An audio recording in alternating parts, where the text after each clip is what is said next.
We also inherited a very challenging restructuring imperative in the automobile industry. The previous administration made a decision to help buy time for those companies to undertake the kind of restructuring, allow them to emerge stronger.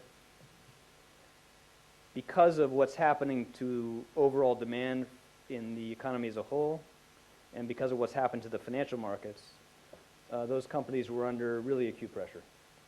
And their failure would have had very, very substantial costs to the economy as a whole. And so the President decided that we would be willing to provide support if there was in place the kind of comprehensive restructuring plan to allow them to emerge viable as private entities over time.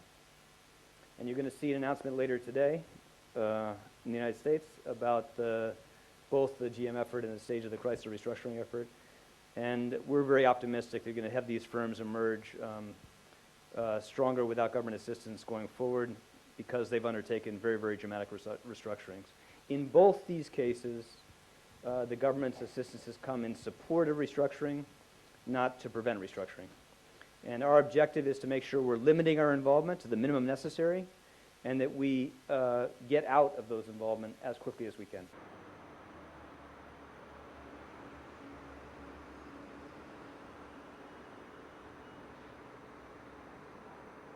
A successful transition to a more balanced, stable global economy is going to require very substantial changes to economic policy and to financial regulation around the world.